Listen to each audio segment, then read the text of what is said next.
biblicamente, uma fonte de água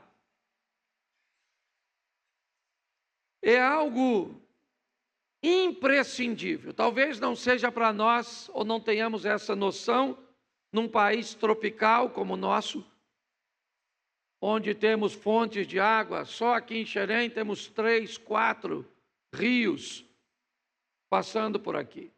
Não temos uma dimensão do que é um ambiente. Às vezes você vai no interior do Nordeste e você vai ver a maioria das casas se utilizando de captação de água de chuva, porque não tem como conseguir água.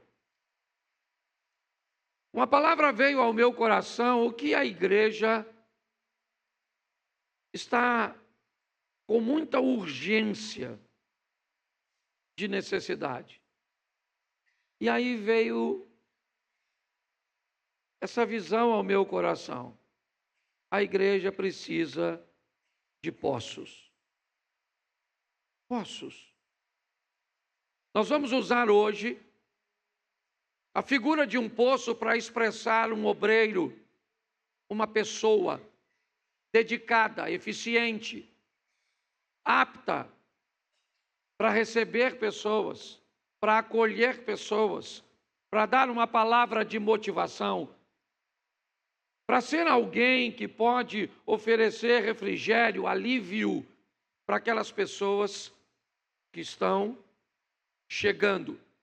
Vamos precisar driblar, ou seja, esses poços precisarão ser habilidosos para sobreviver às intrigas, às fofocas, aos problemas, às dificuldades, aos dissabores, aos desencontros, aos conflitos, para que, apesar de sabermos que tudo isso existe, nós conseguimos vencer isso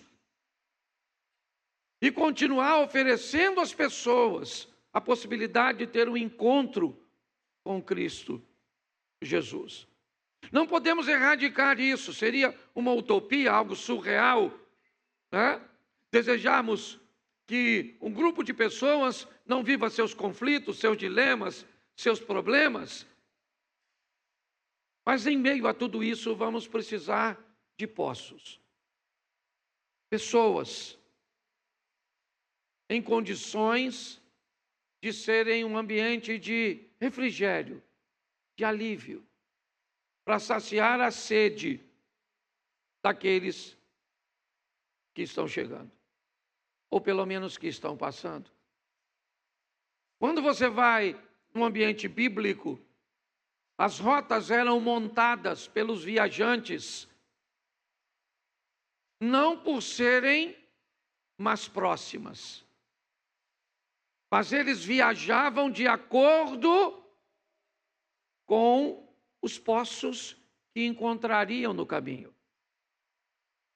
Talvez seja muito mais fácil pegar uma reta, né? A menor distância entre 2 pontos. Mas se não houvesse nesse ambiente um poço, o lugar mais longe ou mais distante seria o mais apropriado. Então o poço, ele estabelecia a rota das pessoas. As pessoas que viajavam contavam com um poço. Por quê? Porque ele não se move. As pessoas têm certeza que ao passarem por lá, o poço vai estar lá.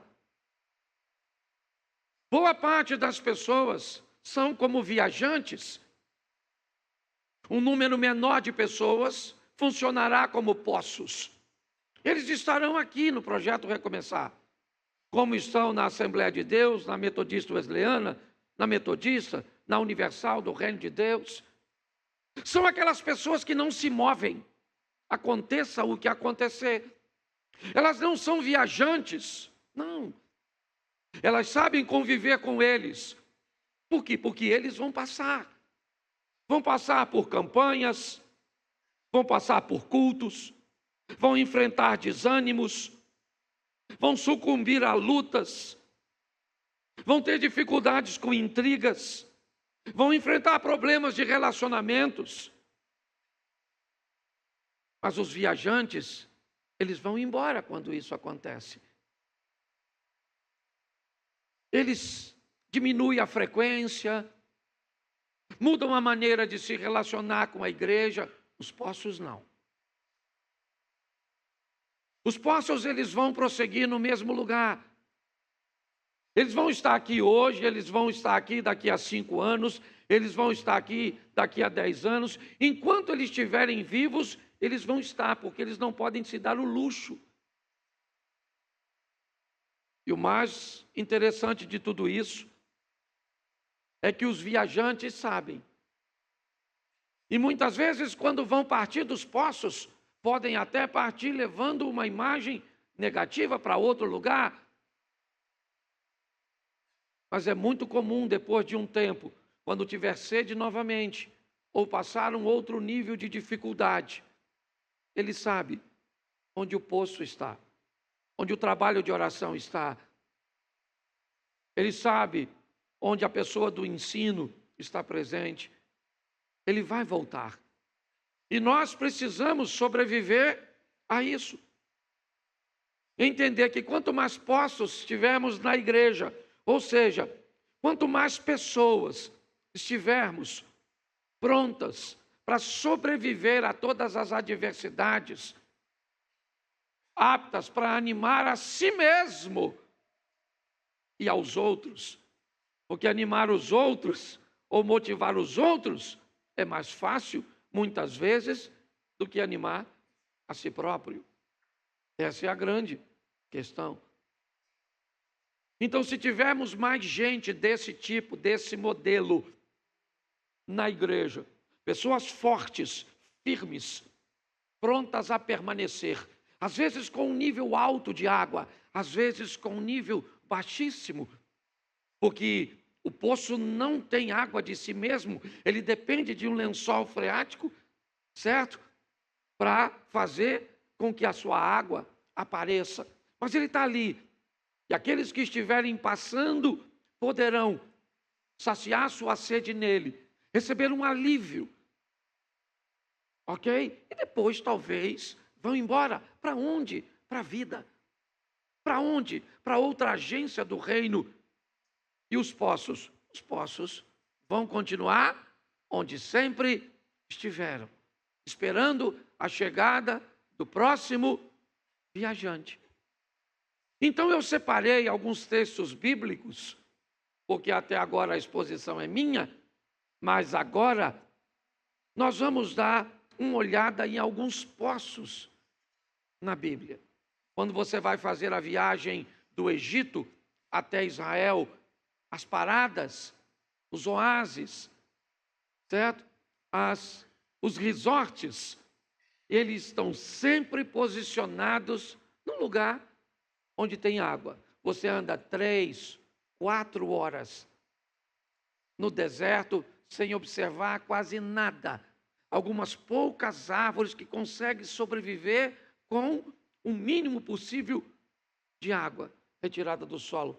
E outras conseguem apenas retirar o pouco que precisam para sobreviver das madrugadas frias. Mas eu quero mostrar a vocês alguns poços. E o primeiro é Gênesis, capítulo 21, verso 19. Põe para mim, por favor.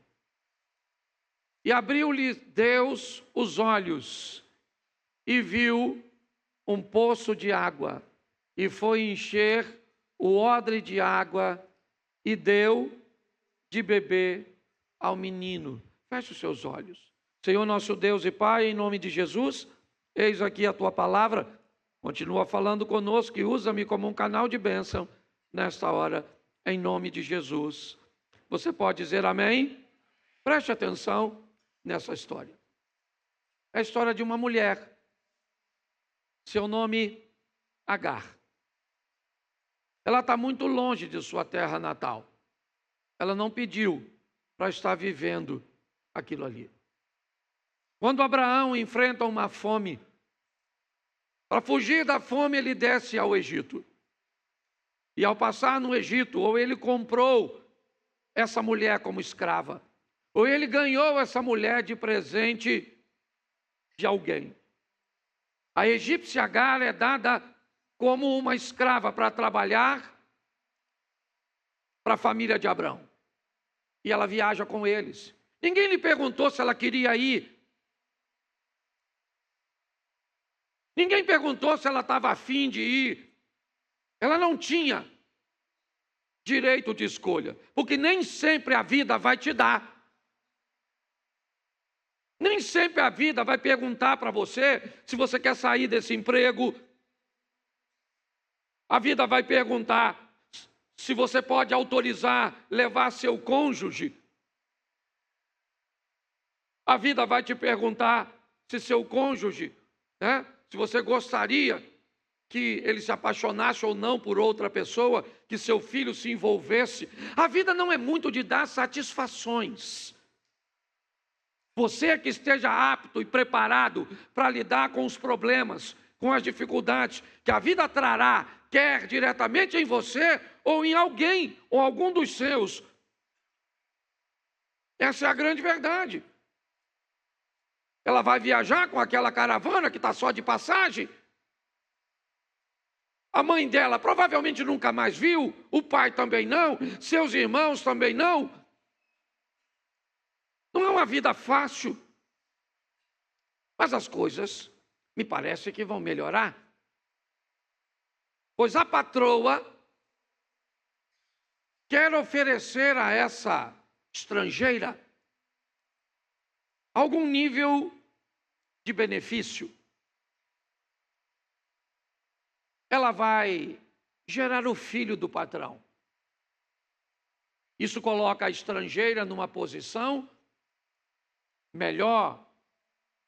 E agora a Agar se sente valorizada. Ela vai deitar com o patrão, vai amamentar o filho do patrão. A patroa é muito espertinha, porque ela poderia fazer uso da lei e fazer com que Abraão se deitasse com hebreia. Havia até um pretexto na lei, mas isso daria problema para Sara. Então ela prefere uma estrangeira para não criar muito vínculo. O que me parece é que Sara já pensa que Agar é algo descartável.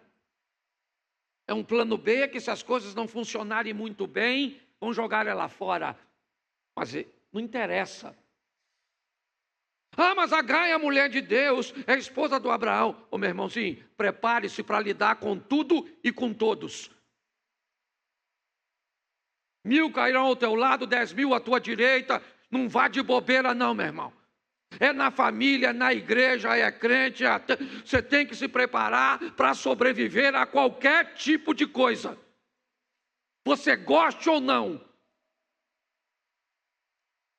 Então me parece que as coisas estão melhorando para ela. Ela é engravida.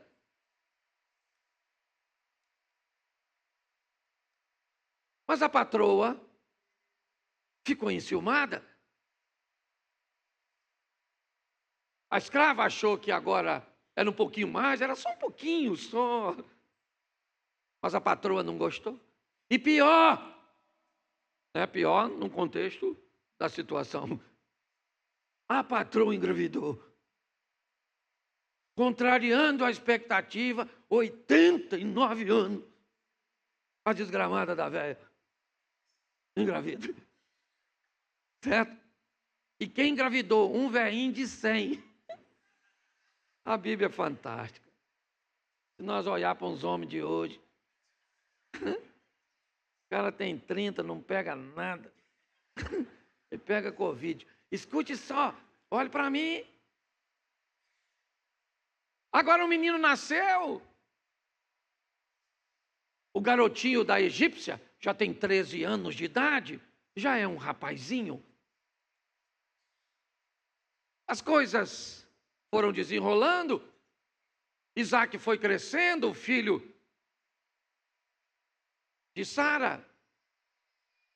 E Abraão resolve dar uma festa.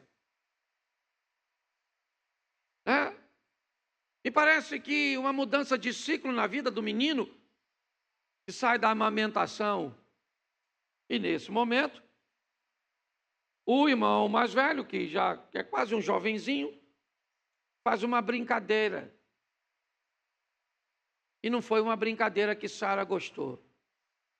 Então Sara diz para Abraão: manda essa mulher embora. Provavelmente, se não me falha a memória, Berseba. Algo que não é muito longe de Jericó, mas é muito longe do Egito. De ônibus hoje, de Berseba ao Cairo, nós vamos botar aí 7 horas de ônibus. Por uma mulher fazer uma viagem dessa, com um garoto, o negócio não vai ser fácil. As coisas estão ruins para essa mulher. Abraão coloca Agar e o garoto para fora. O que ele leva? Um pouco de pão e um odre de água. Para ir para onde, meu irmão? Você me tirou da minha casa, me tirou da minha família. Que história é essa?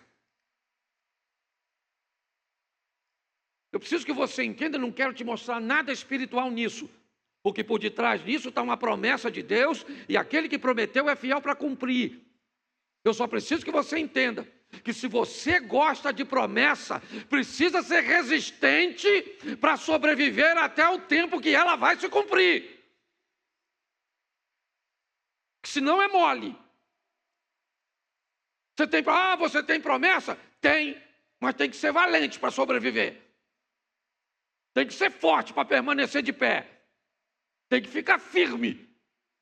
Porque o negócio não é fácil. Tem uma festa. Tem uma festa na casa do seu pai. E seu pai te colocou para fora. E você não é um garotinho, não. Você tem 17 anos, aproximadamente. Você sabe muito bem que você foi rejeitado. Aquela mulher sabe que não pediu para estar lá.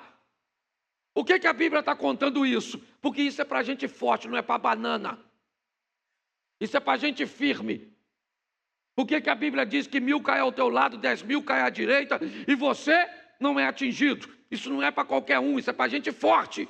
Então aconteça o que acontecer, você precisa sobreviver. Sobreviva um divórcio, sobreviva uma perseguição, sobreviva uma doença, sobreviva uma injúria, sobreviva. A vida não é para os fracos. O que ela está agora? Aguardando a morte. Sentada, distante de seu filho, pela fome. Eles ainda duram alguns dias, mas 3 dias sem água. Certo? Ainda mais naquele ambiente, onde durante o dia o calor é intenso. Depois de 24 horas sem água, certo? A mente já não consegue mais pensar direito.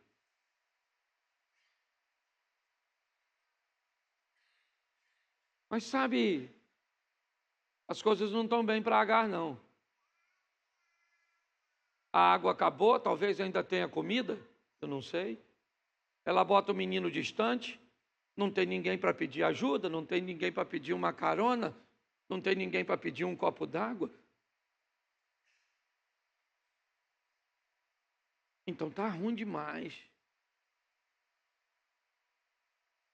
Ela está esperando o filho cair, ou talvez ela cair, desidratada. Eu confesso a você que eu não conheço ninguém. Conhece alguém que morreu de sede? Eu já ouvi falar de gente que tomou água demais e morreu afogado, morreu queimado. Já ouvi falar de gente que morreu de fome, mas eu nem sei como é que é morrer de sede. Nunca ouvi falar disso. A mente dela está confusa. Quem morre primeiro, eu ou meu filho? Mas o texto em que lemos disse que Deus lhe abriu os olhos. Deus fez o quê? E abriu os. E o que ela viu? O que ela viu? Bom, então me ajude aí. O poço já estava lá, sim ou não? Deus fez o poço aparecer. Deus fez com que ela visse o poço que já estava. Por que ela não via? Talvez por causa da dor, da decepção, da tristeza, da angústia. Ela não via. O poço era a solução para ela, sim ou não? Mas ela via a solução? Não. Então Deus abriu os olhos. Naquele momento, o que é o poço? O poço é a provisão. O poço de Agar é o poço da provisão. Porque nós precisamos, na igreja, de pessoas que hajam como provedores. Em diversas áreas, o Jonathan falou aqui da parte financeira, mas nós também ouvimos aqui a palavra do Eduardo falando da campanha, motivando.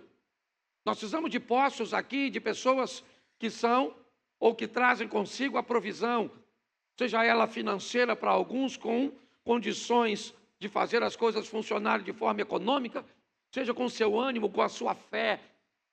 As pessoas aptas para receber os sedentos que estão morrendo de sede e que não conseguem enxergar uma solução. E você, muitas vezes, pode se tornar este poço.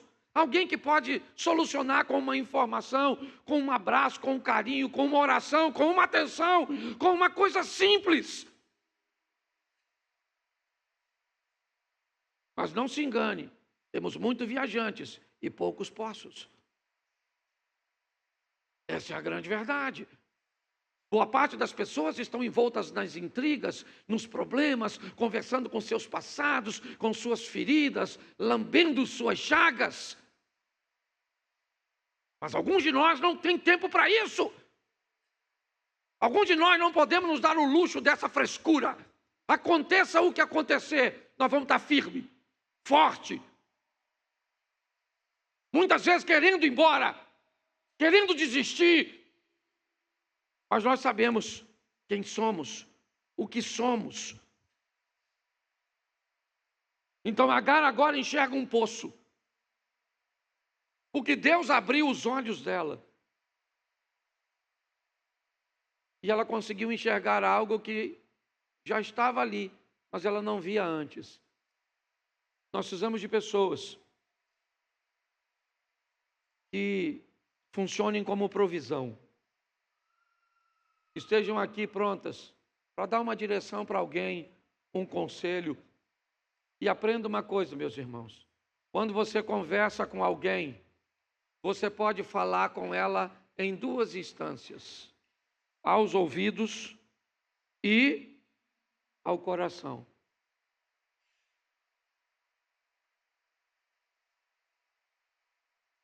Às vezes, seu pai lhe disse algo a vida inteira. Sua vida nunca mudou. Um dia você vai num treinamento, está numa sala de aula, está num bate-papo com um amigo, e aquele amigo te diz exatamente o que o seu pai lhe disse a vida inteira, e finalmente você mudou de vida. E aí você vai falar, seu pai te pergunta: meu filho, finalmente você mudou. O que é que você mudou? Mudei porque estava conversando com o Edalmo. Edalmo falou comigo isso, assim, assim, assim. O seu pai fala: hã? Mas eu falei isso com você a vida toda, mas falou com o meu ouvido. Não conseguiu falar com o meu coração. Nós precisamos, de pessoas. se torne ambiente de provisões, não para conversar com ouvidos, mas conversar com o coração das pessoas. Para que você seja um poço onde a pessoa venha beber e entenda, certo? Que de você ela vai levar provisão. Posso ouvir um amém? João capítulo 4, verso 11. Disse-lhe a mulher: Senhor, tu não tens com que tirar, e o poço é fundo. Onde, pois, tem a água viva? Esse é o poço de José. Certo? Ele está nas terras que Jacó deixou de herança para José. É lá que está o poço. A história é de uma mulher, a samaritana. Que poço é aquele? O que esse poço representa? Para essa mulher, este é o poço do encontro.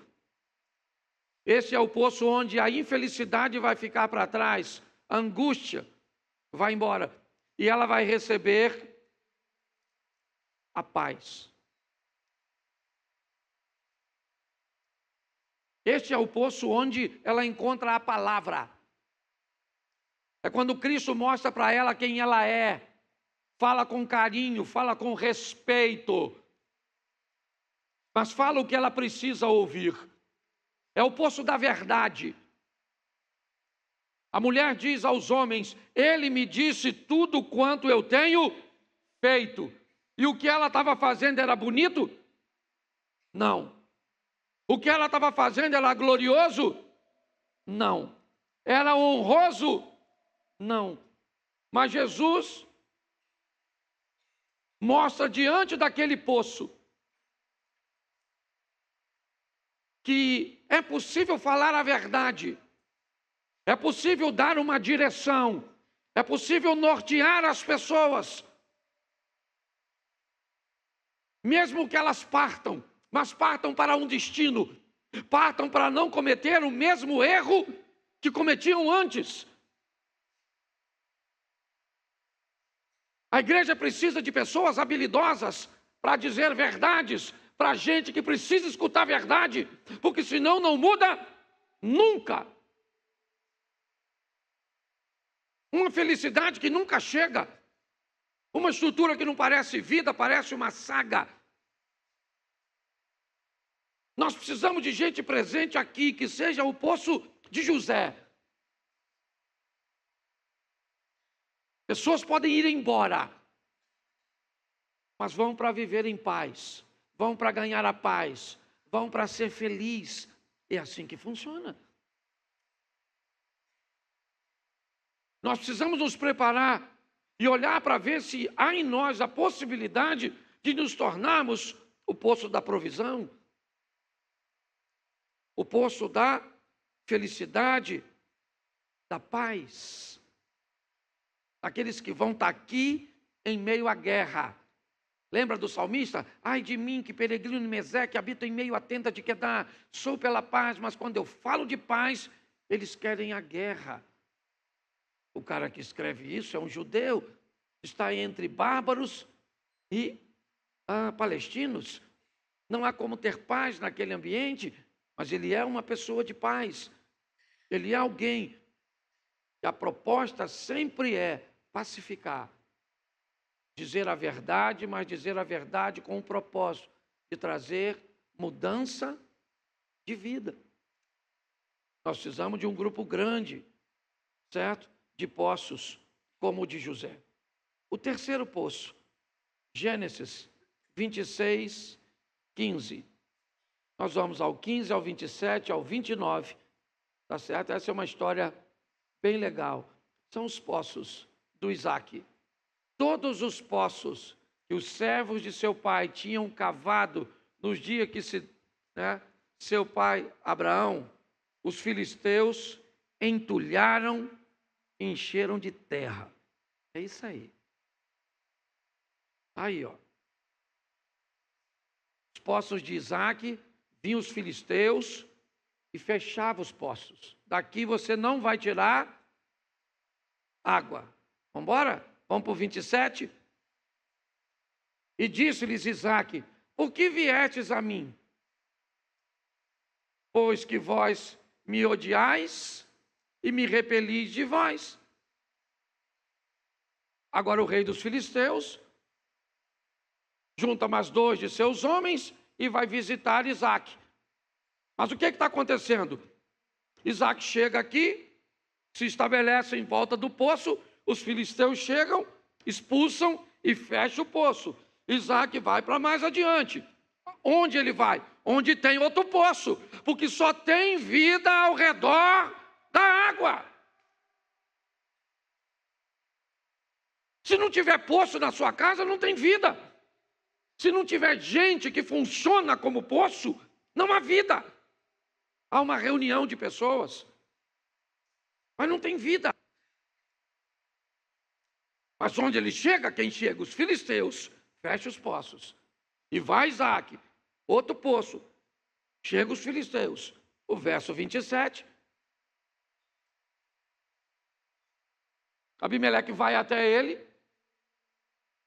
E aí Isaque disse: pô, cara, o que você está vindo até a mim? Você não tem vergonha, não? Vocês me odeiam. Vocês estão me expulsando de perto de vocês. Todos os meus poços, vocês entulham. Já passei pela igreja ali, o pastor entulhou meu poço. Aí passei no outro lado de lá, aí entulhou meu poço. Passei no relacionamento ali, entulhou meu poço. Ah, meu pai entulhou meu poço. Minha avó me entulhou meu poço. O fulano entulhou meu poço. Ele está indo embora. Ele não está bem. Verso 27. Crente. O pai dele é nada mais, nada menos que o pai da fé. Tá certo? As 3 maiores religiões do mundo têm o avô desse cara como pai. Ele falou: o que você vem a mim? Coração bom? Não. Coloca aí o 29. Vamos lá? Que não nos façam mal, como nós não te temos tocado, e como te fizemos somente bem, e te deixamos ir em paz, agora tu és bendito do Senhor. Que história é essa, meu irmão? Que papo furado é esse? Está dizendo para eu não te fazer mal, porque você não me fez mal. Você está fechando meus poços, não é de hoje, meu irmão. Você está me perseguindo, não é de hoje. Que história é essa que nós não temos tocado em você? Você só não me matou. Agora, o que você pode fazer contra mim, você fez. Que conversa fiada é essa, meu irmão? Pastor, o que é isso? Isso é o que nós temos que lidar muitas vezes. Na igreja, no trabalho, na família, na vizinhança. Gente que te lasca e depois vem soprar, bater nas tuas costas. Na sua frente fala uma coisa, mas por trás fala outra. Combina algo, mas te rebenta.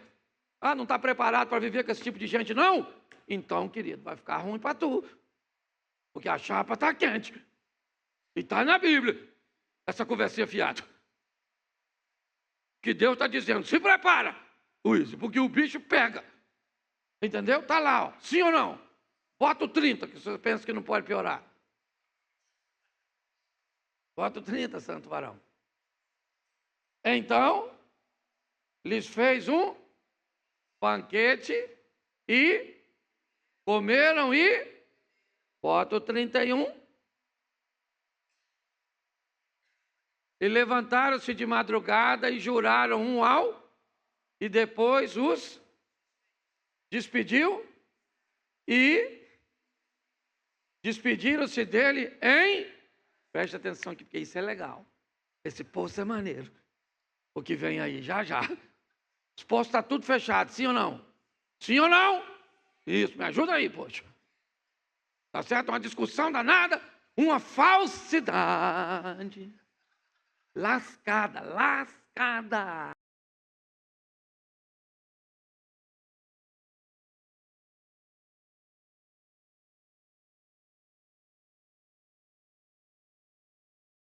Tem marido falso, sim ou não?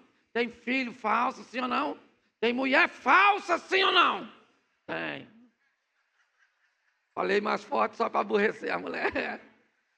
Tá certo? Falso, tem gente falsa, falsário. Certo?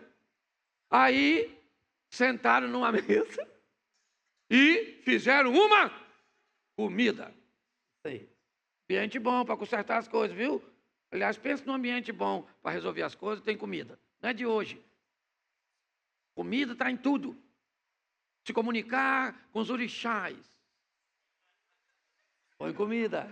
É. Fui até para outra religião, olha que beleza.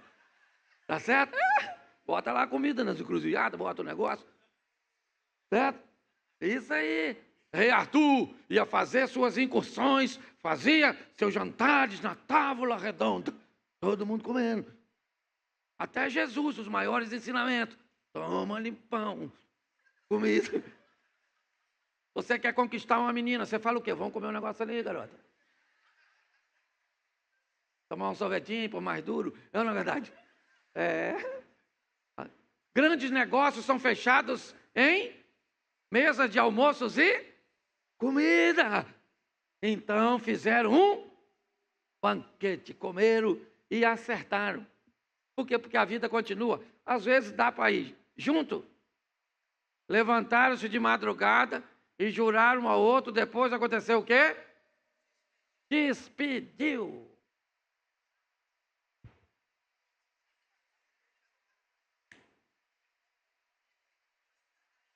Vazar.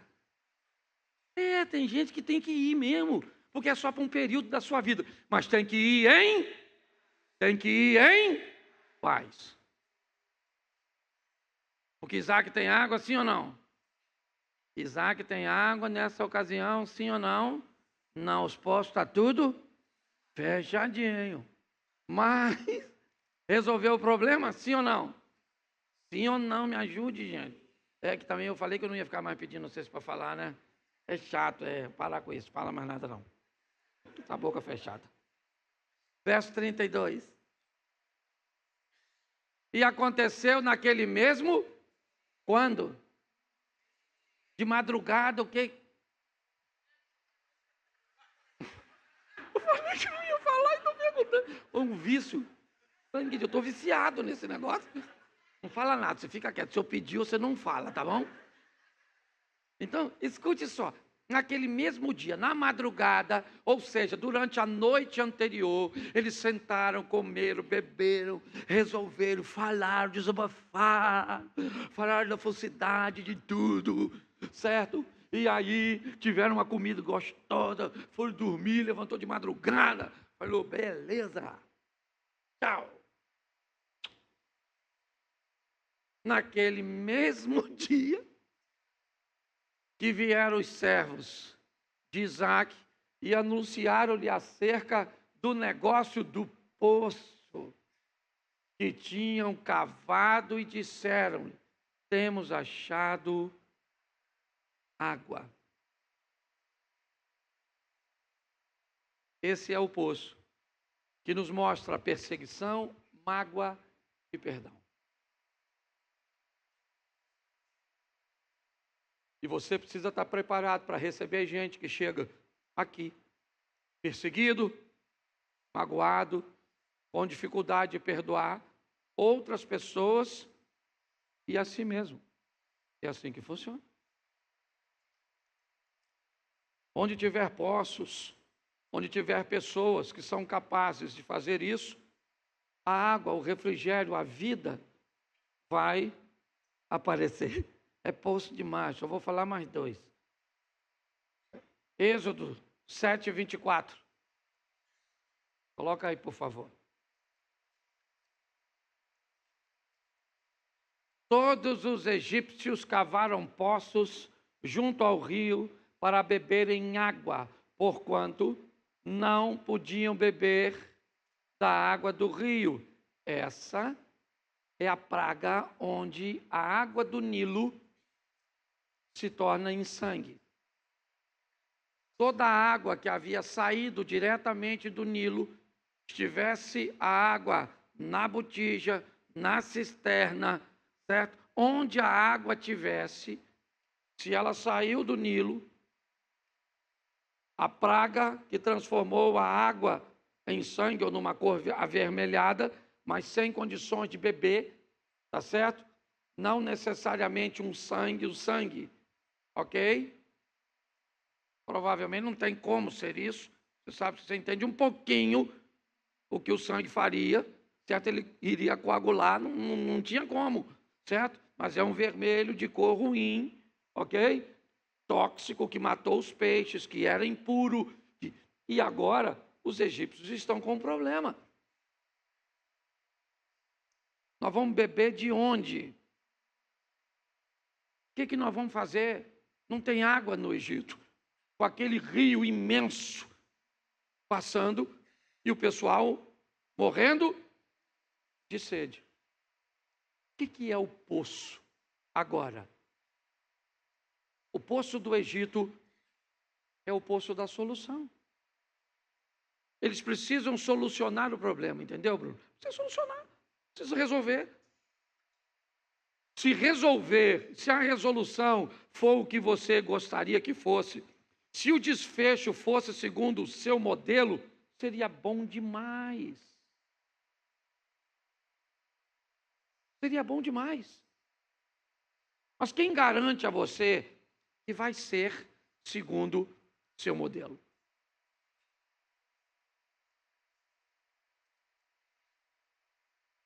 Não vai. Não é sempre que as coisas vão acontecer do jeito que você espera. Então, sabe o que eles fazem? Nós vamos buscar um poço. Vamos cavar um poço aqui. Ah, mas todas as águas estão vermelhas? Todas as águas estão impuras? Ah, mas vamos cavar um poço. Vamos cavar um poço, mas a água do poço também pode estar vermelha, sim ou não? Mas nós só vamos descobrir depois que cavarmos. Você precisa de uma solução? Então não dá para ficar parado. É o que você gostaria? É o seu ideal? Talvez não seja, mas talvez seja a sua realidade. Enquanto você não tiver seu ideal, aprenda a trabalhar a sua realidade. Pelo menos você está em movimento. Os poços do Egito são os poços da solução. Ah, mas as pessoas podem me criticar porque eu fiz isso. Querido, às vezes elas não sabem quantas opções você tinha. Às vezes era a única opção. Você precisa entender isso. Nós precisamos, na igreja, também, pessoas que funcionem como poços de solução, oferecendo alternativas, que nem sempre resolverá o problema com exatidão, mas pode fazer com que alguém consiga ganhar um pouco mais de tempo para resolver as coisas.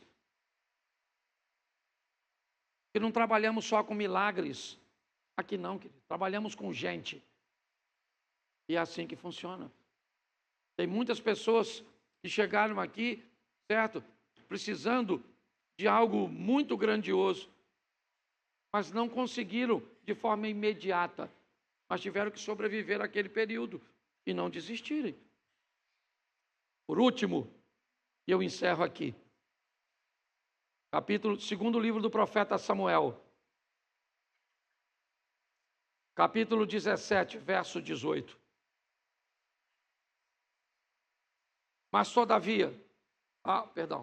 Mas viu-os todavia um moço e avisou a Absalão. Porém, ambos logo partiram apressadamente e entraram na casa de um homem em Baurim, o qual tinha um poço no seu pátio, e ali dentro desceram Jonatas e Aimás. São os dois homens que são caçados por Absalão, por manter uma aliança com Davi. O poço de Baurim é um poço que oferece abrigo Está no pátio da casa do homem, né? O local é Baurim, o nome do poço não fala, que você pode colocar você, se quiser, como dono desse poço, ou como o próprio poço. E quando os dois estão ali, Absalão chega na casa para procurá-los. Os dois resolvem descer no poço. Uma mulher coloca uma tampa, joga umas cascas por cima da tampa,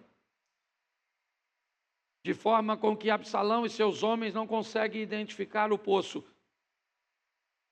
E naquele momento, aqueles homens são abrigados, são protegidos, estão escondidos.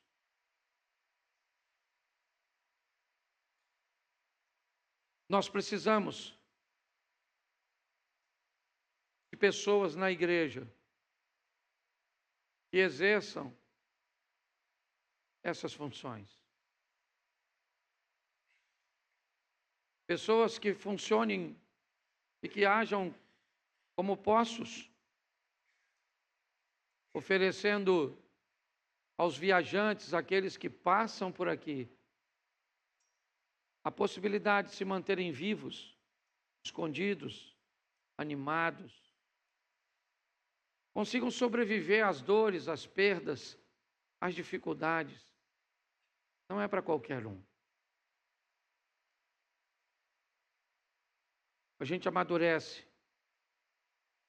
A igreja vem passando um momento, e ele é quase global, onde as pessoas escolhem 3, 4 cultos por mês para virem à igreja. Eu venho quando eu posso. Pastor, eu venho quando dá. Ah, pastor, eu não vou participar disso aí não, porque é assim que tem acontecido hoje. E nós, como pastores, liderança, temos que entender esse momento. Mas precisamos achar os poços. Aquela turma que vai estar aqui, chova ou faça sol. Está favorável ou desfavorável. Brigou em casa com o marido e vai ter que vir para o culto, meu irmão, de nabico. Veio para o culto, não sabe nem onde o marido está, não sabe como está o filho. As coisas estão difíceis, mas nós não trabalhamos para nós. Nós trabalhamos para o Senhor. Estamos aqui para dar esperança às pessoas, para oferecer às pessoas um ambiente onde queremos receber pouco e ofertar muito. Então eu quero terminar dizendo que nós estamos precisando de mais pessoas que estão dispostas a ficar. Estamos precisando de mais pessoas que estejam dispostas a lutar contra suas tentações, buscar um nível de vida com Deus mais próximo. Pessoas dispostas a receber menos e a oferecer mais.